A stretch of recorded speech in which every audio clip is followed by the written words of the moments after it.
বিষ্ণু ইসা ইসলামের কাছে এক সাহাবী এসে বলল, ইয়া রাসূলুল্লাহ আ'তিনি শাইআন, আপনি আমাকে কিছু দান করেন, আমার কিছুই নাই। বিষ্ণু বললেন, তোমার কিছু নাই? সাহাবী বললেন, ইয়া রাসূলুল্লাহ ঘরে আমার শুধু দুইটি জিনিস আছে। কয়টা? চিল্লায় বলেন কয়টা?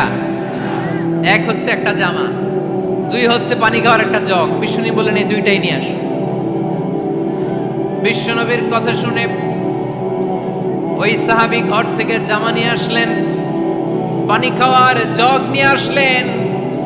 বিশ্বনবী সাল্লাল্লাহু আলাইহি ওয়াসাল্লাম ওনার মোবারক হাত দিয়ে এক হাতে জামা ধরে আরেক হাতে পানির জগটা ধরে সাহাবীদের দিকে উদ্দেশ্য করে বললেন, মাইয়াশতারি হাদাইন, এই দুইটা জিনিস কেনার মতো কে কে আছে দেখি? কয়েকজন হাত তুলল। বিশ্বনবী বললেন, কত দিয়ে কিনবা? এক সাহাবী বলে, ইন্নী আশতারি হিমা বিদিরহাম, ও নবী যদিও এগুলো আমার দরকার নাই, কিন্তু আপনি যেহেতু নিলামে ডাক তুলেছেন, ইয়া রাসূলুল্লাহ ইয়া হাবিবাল্লাহ, আপনার সম্মানে আমি 1 দিরহাম দিয়ে দুইটা জিনিস কিনে নেব। 1 দিরহাম, একটা জামা, একটা পানি খাওয়ার জগ, দাম কত? 1 দিরহাম। বিশ্বনবী বললেন, না না, 1 দিরহাম তো অনেক কম হয়ে যায়, মাইয়াজিদু আলা যালিক, এর চেয়ে বেশি দামে কে কিনবা? আরেক সাহাবী হাত তুলে বলতে লাগলেন, ইয়া রাসূলুল্লাহ ইয়া হাবিবাল্লাহ ওয়া ইন্নী আশতারিহিমা বিদিরহামাইন, আমি এই জামাটার পানি খাওয়ার জগটা 1 দিরহাম নয় 2 দিরহামের বিনিময়ে কিনতে চাই। বিষ্ণু ইসলাম ওই সাহাবাকে দিয়ে দিলেন। দিয়ে 2 দিরহাম নিয়ে যে লোকটা ভিক্ষা করতে এসেছিল তার হাতে 2 দিরহাম দিয়ে বললেন, যাও 1 দিরহাম দিয়ে ঘরে খাবার কিনে দিয়ে আসো, আর 1 দিরহাম দিয়ে একটা কুঠার কিনে নিয়ে আসো। শুনতেছেন? কি কিনে নিয়ে আসো? কুঠার দিয়ে কি করে? গাছ কাটে। ওই সাহাবী কুঠার কিনে নিয়ে আসার পরে বিশ্বনবী নিজ হাতে কুঠারের মধ্যে একটা কাঠের হাতল লাগাই দিলেন। আল্লাহু আকবার! হাতল ছাড়া কুঠার ইউজ করা যাবে?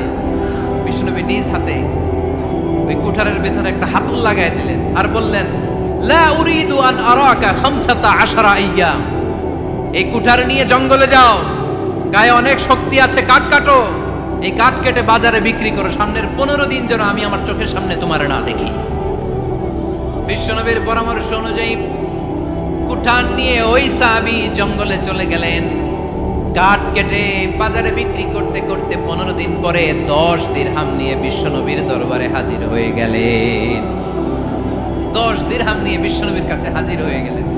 সাহাবী এসে বলল, ইয়া রাসূলুল্লাহ এখন আর আমার ভিক্ষা করা লাগে না, আমার গায়ে অনেক শক্তি আল্লাহ দিয়েছে, আই এম ভেরি এনার্জেটিক, আপনার দেয়া বরকতের কুঠার দিয়ে আমি কাঠ কেটে কেটে স্বাবলম্বী হতে শুরু করেছি। সুবহানাল্লাহ পড়েন। আমি এখন 10 দিরহামের মালিক। বিশ্বনবী বললেন, লা আইয়াহতাতিবা আহাদুকুম হুজমাতান আলা যাহরিহি খায়রুম মিন আইয়াসআলা শাইআন ফায়ু'তিয়াহু আও ইয়ামনাহু, যাদের গায়ে শক্তি আছে তারা ভিক্ষা না করে কাঠ কেটে পিঠে সেই বোঝা নিয়ে বাজারে বিক্রি করা অনেক ভালো, কারণ কারো কাছে যদি তুমি হাত পাতো সে দিতেও পারে, নাও দিতে পারে, আর কষ্ট করলে কষ্ট কোনোদিন বৃথা যায় না। চিল্লায় বলেন ঠিক কিনা? বিষ্ণু ইসা ইসলামের অনুপ্রেরণায় এই সাহাবা অল্প কিছুদিনের ব্যবধানে স্বাবলম্বী হয়ে গেলেন। What is the moral of the story? বিশ্বনবীর এই প্রফেটিক স্টোরি থেকে আমাদের কি শিক্ষা? লেসন নাম্বার 1, বিশ্বনবী চাইলেই ওই 2 দিরহাম দিয়ে বলতে পারতো, যাও খাবার দাবার কিনে ফ্যামিলিতে দিয়ে আসো। সে ওই 2 দিরহাম নিয়ে খাবার দাবার কিনে ফ্যামিলিকে খাইয়ে রাত্রে আবার ভিক্ষায় নামতো। কথা কন, রাত্রে কি করতো? ভিক্ষায় নামতো। বিষ্ণু ইসা ইসলাম তাকে কাজ করে খাওয়ার জন্য উৎসাহ দিলেন। পাশাপাশি বিষ্ণু ইসা ইসলাম পার্মানেন্ট সলিউশন দিলেন। এজন্য পার্মানেন্ট সলিউশনের ব্যবস্থা করতে হবে। অনেকে আমরা যাকাত দেই, যাকাতের শাড়ি দেই, যাকাতের লুঙ্গি দেই, আছে না নাই? লক্ষ্মীপুরে এরকম দেয় নাকি? কি দেয়? হ্যাঁ, গাড়ি, গাড়ি দেয়, শাড়ি না। যাকাতের শাড়ি, যাকাতের লুঙ্গি বলতে কোনো কথা ইসলামে নাই। এগুলো খুব কম দামি শাড়ি, যাদেরকে এগুলো দেয়া হয় তাদেরকে অপমান করা হয়, ঠিক কিনা? আল্লাহ বলেছেন, ওয়ালাকাদ কাররামনা বানি আদম, I have dignified the status of the sons of Adam, আমি আদমের সব সন্তানদেরকে সম্মানিত করেছি। সুবহানাল্লাহ পড়েন। আপনাদের চেয়ে সম্মানিত কেউ আছে? মানুষের চেয়ে সম্মানিত গোটা বিশ্বে আর কোনো মাখলুকাত আছে নাই। এজন্য জাকাতের শাড়ি দেয়া যাবে না, জাকাতের লুঙ্গি দেয়া যাবে না। জাকাতের শাড়ি আপনারা দেখছেন, এটারে একবার ধোয়ার পরে দ্বিতীয়বার পরা যায় না। মশারি কি পাতলা, এর চেয়েও পাতলা। এই জন্য জাকাতের শাড়ি, জাকাতের লুঙ্গি বলতে ইসলামে কোনো পরিভাষা নাই। আপনাকে স্বাবলম্বী করে দেওয়ার চেষ্টা করতে হবে। যারা লক্ষ্মীপুর জেলায় বিজনেস ম্যাগনেট আছেন, তারা একসাথে হয়ে একটা স্ট্রং জাকাত ম্যানেজমেন্ট প্ল্যাটফর্ম করতে পারেন, যেখান থেকে আপনারা বিভিন্ন থানায়, বিভিন্ন গ্রামে বাছাই করে করে কিছু ভাইদেরকে জাকাত দিতে পারেন স্বাবলম্বী করার উদ্দেশ্যে। যেই ফ্যামিলিকে আছে, কি নাম এটার, পল্লী উন্নয়ন ক্লাব, মাশাআল্লাহ, জাকাত ফান্ড দিয়ে বিদেশে লোক পাঠায়। এর চেয়ে সুন্দর পদ্ধতিতে জাকাত বিতরণ আর হতে পারে? যেই লোকটাকে, যেই ছেলেটাকে বিদেশে পাঠানো হয়েছে, ওই ফ্যামিলিটা আর কোনোদিন জাকাতের শাড়ি নেওয়ার জন্য লাইনে দাঁড়াবে? যেই ছেলেটাকে ওনারা অস্ট্রেলিয়ান গাভী কিনে দিছে, দুধ বিক্রি করে যেই ফ্যামিলিটা স্বাবলম্বী হতে শুরু করেছে, তারা আর কোনোদিন জাকাতের লাইনে যেয়ে দাঁড়াবে না। এজন্য জাকাত দিতে হবে স্বাবলম্বী করার জন্য। ইসলাম আমাদেরকে এটাই শিখিয়েছে, কাজ করে খেতে হবে। কাজে লজ্জা নেই, লজ্জা হচ্ছে অলসতায়। লজ্জা কিসে? আজকের আলোচনা থেকে এটা মুখস্থ করে নিতে হবে, কাজে লজ্জা নেই। লক্ষ্মীপুরের ইয়াংস্টারেরা শ্রমে লজ্জা নেই, পরিশ্রমে লজ্জা নেই, লজ্জা অলসতায়। লজ্জা কিসে? আরো জোরে। নবীরা কি এমনি এমনি বসে বসে খাইছে? কঠিন পরিস্থিতিতেও নবীরা পরিশ্রম করে উপার্জন করা লেগেছে, ঠিক কিনা? সাইয়েদনা মারিয়াম আলাইহিস সালাম, যার নামে আল্লাহ তাআলা কোরআনে একটা সূরা দিলেন, উনি পৃথিবীতে এমন একজন মহিয়সী নারী, যেই নারীর গর্ভে, যেই নারীর পেটের ভেতরে স্বামীর স্পর্শ ছাড়া সন্তান দিয়েছে কে? সাইয়েদনা ঈসা আলাইহিস সালাম পেটে আসলেন। মারিয়াম আলাইহিস সালাম লজ্জা পেলেন, হায় হায়, কেমন করে এলাকাবাসীদের কাছে আমি আমার মুখ দেখাবো? বিয়ে করি নাই, স্বামী নাই, বিয়ে হয় নাই, স্বামী নাই, কিন্তু পেটে সন্তান চলে এসেছে। হায় হায়, এলাকায় কেমনে মুখ দেখাবো? লজ্জায় পড়ে মারিয়াম আলাইহিস সালাম এলাকা থেকে চলে গেলেন। কি অবাক করে কাণ্ড! বাচ্চা ভূমিষ্ঠ হওয়ার জন্য, বড় হওয়ার জন্য 6 মাস 7 মাস লাগে নাই, পেটে বাচ্চা আসার সাথে সাথে বাচ্চাটারে বড় করে দিয়েছে কে? সাইয়েদাতুনা মারিয়াম আলাইহিস সালাম এবার বসে পড়লেন, বুঝতে আরম্ভ করলেন প্রেগন্যান্সির পেইন উঠেছে। হঠাৎ করে পেট থেকে বাচ্চা ভূমিষ্ঠ হয়ে যাওয়ার পরে উনি কাঁপতে আরম্ভ করলেন। ক্ষুধার চোটে খাবার কিছু নাই, সামনে ঝর্ণা, উপরে একটা খেজুর গাছ। সাইয়েদনা ঈসা আলাইহিস সালামকে কোলে নিয়ে মারিয়াম আলাইহিস সালাম মনে মনে ভাবে, হায় রে, কেউ যদি একটু খেজুর পেড়ে দিত, এই ক্ষুধার মুহূর্তে আমি খেজুর খেয়ে পেটের ক্ষুধা নিবারণ করতাম।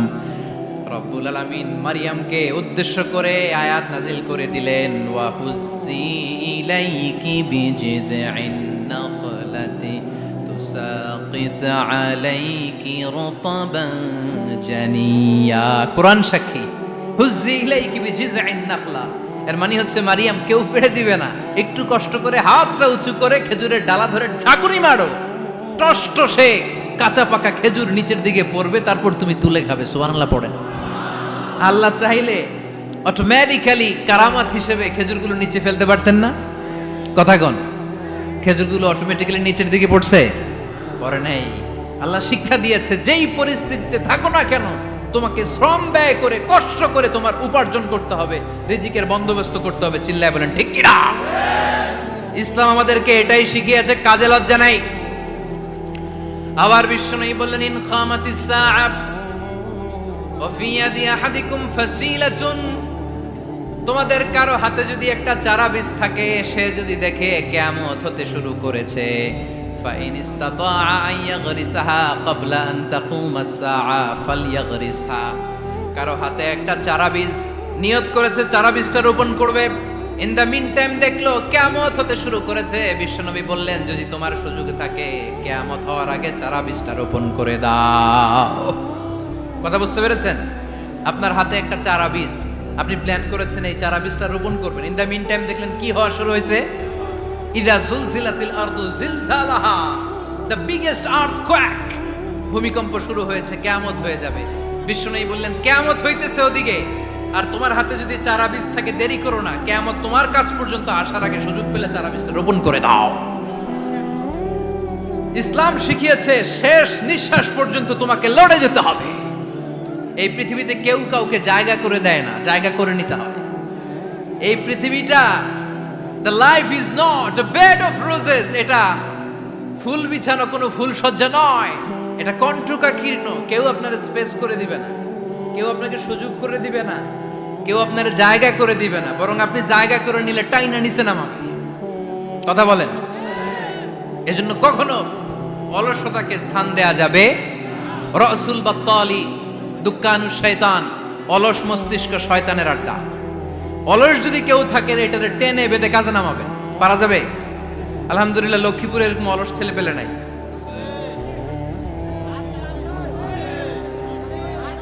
আছে? আমরা আজকে অলসতাকে নো বলে যাবো এই মাহফিল থেকে। অলসতাকে আমরা কি বলবো? আওয়াজ করে বলতে হবে। অলসতাকে কি বলবো আমরা? মুমিনের জীবনে কোনো অলসতা নেই। অলস হয় মুনাফিকরা। অলস হয় কারা? চিল্লায় বলতে হবে। মুমিনরা অলস হয়। অলস হয় কারা? এজন্য কোরআনে আল্লাহ একথাও বলে দিলেন, ওয়াইদা কামু ইলাস সালাতি কামু কুসালা ইউরাউনান নাসা ওয়ালা ইয়াযকুরুনাল্লাহা ইল্লা কালিলা। সুবহানাল্লাহ পড়েন। মুনাফিকরা যখন মানুষকে দেখানোর জন্য নামাজে যায়, ওই নামাজে তাদের ইখলাস নাই, ওই নামাজের ভেতরে তাদের কোনো খুশু খুদু নাই, ওই নামাজের ভেতরে আছে শুধু অলসতা। ওই নামাজে কি আছে? কিন্তু আমরা যখন নামাজে যাই আমাদের অলসতা আছে? আমরা নামাজ পড়লে আমাদের হৃদয়টারে সজীব করে দেয় কে? আমরা উযু করলে আমাদের মনটাকে চাঙ্গা করে দেয় কে? আমরা মসজিদে ঢুকলে হৃদয়টাকে প্রাণবন্ত করে দেয় কে? মুমিন তো নামাজে গেলে চাঙ্গা হয়, মুমিন ওযু করলে চাঙ্গা হয়। বিষ্ণু ঈসা ইসলাম বললেন, ইয়াকিদু শাইতানু আলা কাফিয়াতি রাসি আহাদিকুম ইদা নাম। খেয়াল করে শুনবেন লক্ষ্মীপুরের ভাইয়েরা, চমৎকার একটা হাদিস। আমরা যখন ঘুমোতে যাই, শয়তান আমাদের প্রত্যেকের মাথার পিছনে 3টা অলসতার গিট মারে। কয়টা? আওয়াজ করে বলেন। 3টা অলসতার গিট মারে। ইয়াকিদু শাইতানু আলা কাফিয়াতি রাসি আহাদিকুম সালাসা উকাব। 3টা গিট মারে যখন আমরা ঘুমোতে যাই। অলসতার 3টা গিট মেরে আমাদের কানের সামনে এসে ফিসফিস করে মন্ত্র পড়তে থাকে, আলাইসা লাইলুন তাওয়িলুন ফারকুদ, আলাইসা লাইলুন তাওয়িলুন ফারকুদ। বিশাল লম্বা রাত, ঘুমাও। অনেক সময় আছে, ঘুমাও। রাত 5টা বেজে যাচ্ছে, তাহাজ্জুদের সময় শেষ হয়ে যাচ্ছে, তখনও শয়তান বলে রাত অনেক লম্বা, ঘুমাও। ফজরের সময় পার হয়ে যাচ্ছে, সূর্য উঠে যাচ্ছে, শয়তান বলে আলাইসা লাইলুন তাওয়িলুন ফারকুদ, এখনো অনেক সময় আছে, লম্বা লম্বা লম্বা চৌড়া রাত পড়ে আছে, তুমি ঘুমাও। বিশ্বনবী বললেন, ফাইন ইস্তাইকাযা ওয়া যাকারাল্লাহ ইনহাল্লাত উকদা। আমার উম্মতের কেউ যখন ঘুম থেকে জেগে ঘুম থেকে ওঠার দোয়া পড়া শুরু করে দেয়, অলসতার প্রথম গিটটা সাথে সাথে খুলে দেয় কে? আপনি ঘুম থেকে উঠেই যখন ঘুম থেকে ওঠার দোয়া পড়বেন, আপনার অলসতার প্রথম গিট খুলে দেয় কে? ঘুম থেকে ওঠার দোয়াটা কি? আলহামদুলিল্লাহিল্লাযী আহইয়ানা বা'দামা আমাতানা ওয়া ইলাইহিন নুশুর। প্রশংসা সে আল্লাহ, যে আল্লাহ আমাদেরকে লম্বা একটা ঘুম শেষে, মৃত্যু শেষে আমাদেরকে ঘুম থেকে উঠালেন। এই দোয়াটা পড়ার সাথে সাথে শয়তান যে 3টা গিট মারছে, ওই 3টার একটা খুলে দেয় কে? Fine তাওয়াদ্দা in হাল্লাত উকদা। ঘুম থেকে জেগে ঘুমের দোয়া পড়ার পরে যখন কেউ ওযু করে ফেলে, অলসতার দ্বিতীয় গিটটাও খুলে দেয় কে? ওযু করার পরে ফাইন সাল্লাত ইন হাল্লাত উকদা, নামাজের মুসল্লায় দাঁড়িয়ে যখন নামাজ শুরু করে দেয়, অলসতার 3 নাম্বার গিটটাও খুলে দেয় কে? 3টা গিট যখন খুলে দেয়, বিষ্ণু ঈসা ইসলাম বললেন, ফাসবাহা নাশীতাল কলব। নাশীত, তখন মুমিন বান্দা সজীব হয়ে ওঠে, প্রাণবন্ত হয়ে ওঠে, উচ্ছ্বসিত হয়ে ওঠে। ওয়া ইল্লা খাবিসান নাফসে কাসলান। আর যদি ঘুমিয়ে থাকে, 3টা গিট তার মাথার পেছনে শয়তানের অলসতার লেগে থাকে, তাহলে তার দিনটা শুরু হয় অলসতা দিয়ে, আর সে হয় অলসতার রাজা। চিল্লা এখন ঠিক কিনা? এজন্য আমরা কি অলস হতে চাই না কর্মঠ হতে চাই? কোন নবীরা কি অলস ছিলেন? পৃথিবীতে কোন নবী অলস ছিলেন? সব নবী কর্মঠ ছিলেন। বিষ্ণু ঈসা ইসলাম বললেন, মা বাআসাল্লাহু নাবিয়ান ইল্লা রাআল গানাম, এই পৃথিবীতে এমন কোন নবী নাই যেই নবী বকরি চড়ায় নাই। কি চড়ায় নাই? বকরিরে আপনারা লক্ষ্মীপুরের ভাষায় কি বলেন? কি বলেন? ছাগল। তো পৃথিবীতে এমন কোন নবী নাই যেই নবী কি চড়ায় নাই? ছাগল চড়ায় নাই। সাহাবারা বললেন, ইয়া রাসূলুল্লাহ আনতা কাযালিক, আপনিও ছাগল চড়াইছেন? বিশ্বনবী সাল্লাল্লাহু আলাইহি ওয়াসাল্লাম বললেন, না, আমিও ছাগল চড়িয়েছি। ওয়া ইন্নী আরআহা আলা কারারাইতি আহলি মক্কা, আমি তো মক্কাবাসীদের অল্প কিছু পয়সার বিনিময়ে তাদের ছাগলগুলোকে চড়িয়ে দিতাম। সুবহানাল্লাহ পড়বেন না? বিষ্ণু ঈসা ইসলাম ছাগল চড়াতেন। ছাগল চড়ানো সহজ কাজ না কঠিন কাজ? কেন কঠিন এটা? হ্যাঁ, টেরা, খুঁটি মারে। হ্যাঁ, তো ছাগল যারা পালে তারা জানে ছাগল পালা কত কষ্ট।